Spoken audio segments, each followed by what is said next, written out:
Welcome back to White Shoulders Boar Goats. Today I'm going to show you the process of giving vaccines and hoof trimming 30 days prior to kidding. We are using our Alpine dairy goat who we use for our bottle kids. I first administer a CD&T vaccine behind the shoulder. I always give the shot from the top, not from the bottom, because it will drain out. Then I get my pneumonia vaccine, which I give over the ribs, which is a recommended place to give this vaccine. I also do that from the top down to keep it from draining out. Vaccines are very thin, so they can come out the hole that you put them in. Ellie here eats her alfalfa pellets while we do everything on the stand. She's used to being on the stand. It's easier for me. She's up to level for me, so it makes it easier. I also give her vitamin E and selenium. This also is something that the kids need when they're first born. If you have kids that have leg problems where the legs don't look right, or they walk funny, or they're lame, a lot of times it is something to do with the vitamins and minerals that they got from their mother in the womb. So I'm really picky about some of the stuff that we do with our goats. And then we trim. I do use a hoof boss. I do use my hand cutters, a hoof pick for horses. And I use the hand cutters to trim off the excess before I use the hoof boss. To me, it just makes it easier. I don't have to hold the hoof boss in my hand as long. Some people like to just use the hoof boss, which is fine. It is something that's hard to get used to. Once you're used to it, it's not a bad tool to use. But this is just easier for me to do this. I don't want to make their feet too tender. So I take off a little at a time until I get down to where you'll see just a little bit of pink. You'd never want to draw blood, but you want to make sure that you see a little bit of pink in the hoof, and then you know that you don't have to trim them for a while. You'll notice that Ellie's feet they have folded over. Her feet seem to grow faster than some of the other ones that I have. And no goat's feet grow at the same rate of speed, so just know that. If you feed them a lot of protein, their hooves will grow faster and longer. If there's a lot of dry weather, you'll notice that they'll be really hard. So the hooves are like any other hooves on livestock. They tend to mirror the background of what climate they are in. I've watched a lot of videos online about trimming feet, but very few of them go through every single foot.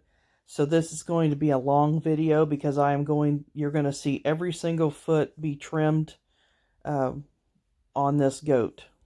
And this is just a management thing. You have to do this. They need to have their feet trimmed. You don't have to have any special equipment to do it, but I will tell you that being on a stand, it will save your back. So just know that it'll save your back from doing the trimming. You also trim the goat's dew claw. Some people trim them, some people do not. Some of the goats, they won't grow as long. Some will.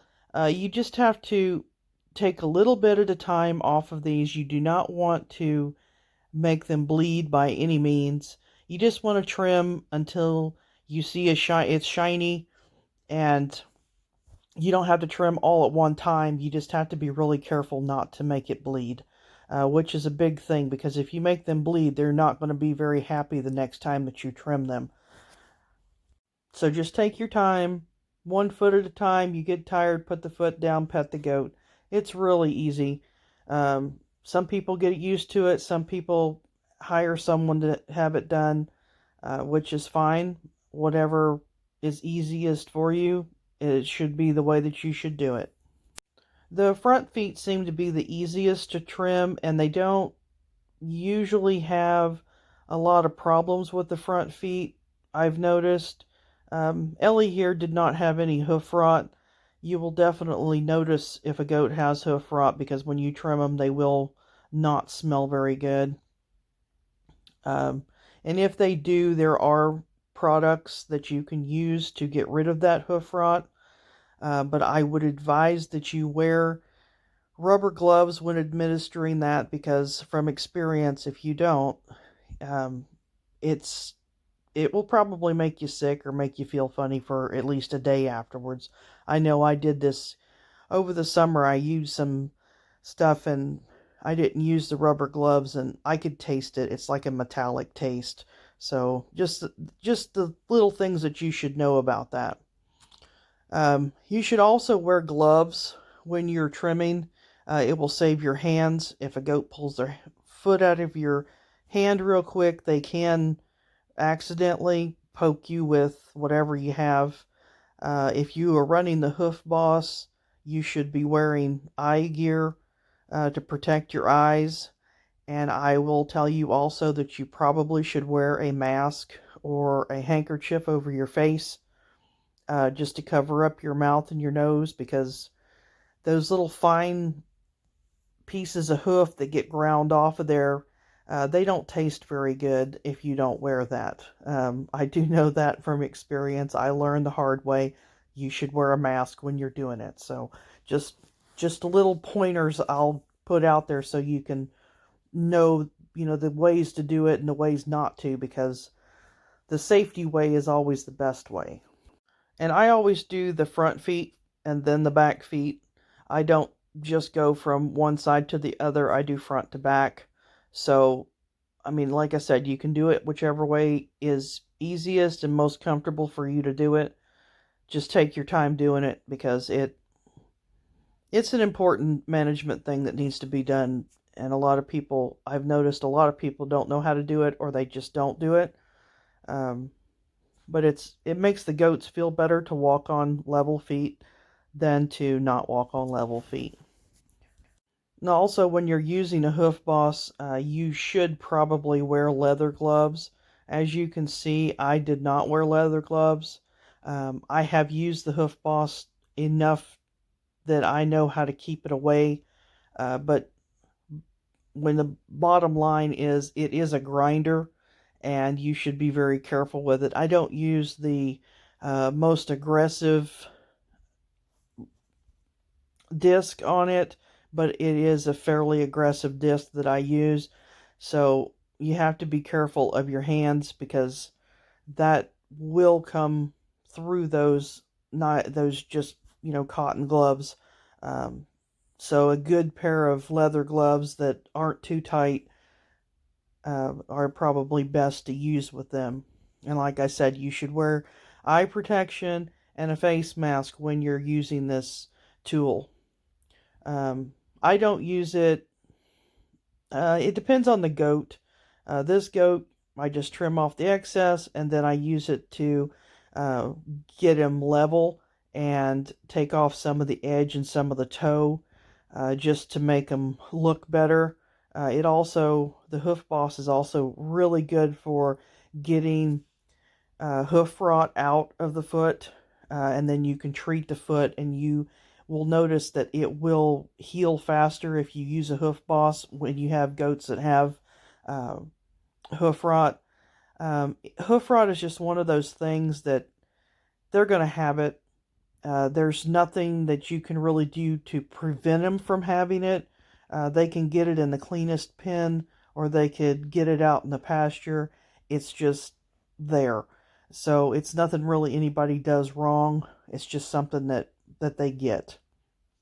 But just go through, when you're using this tool, make sure that you never get past a medium pink on the hoof itself, because if you do, you're going to be getting into where you're going to burn their foot. So you have to be really careful to just take off a little at a time, And it works better if you lightly take off stuff with this tool. And also take your time using it, because when you get in a hurry, that's usually when you're going to hurt yourself. As we get to the back feet, her back feet are long and her toes are kind of bent funny, but her front feet turned out really well. I'm really happy with them. Her back feet, it's just how her feet are. They grow funny, um, and they get longer quicker than some of the other goats. So, but if you use your hoof pick and you get down in the creases and get as much of the gunk out as you can, it makes it a lot easier to trim the hoof itself. I do sometimes take the tips off before I start cutting, but for the most part, what I do is I take the bent over part and I cut it out first, and then I follow the white line and just trim them to the best that I can.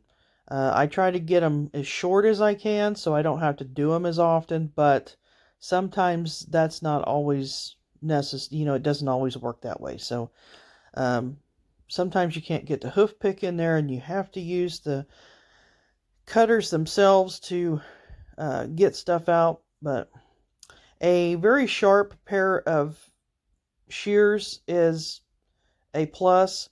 I still have not learned how to sharpen a pair, so if anyone has any tips on that, I would be very grateful to learn that.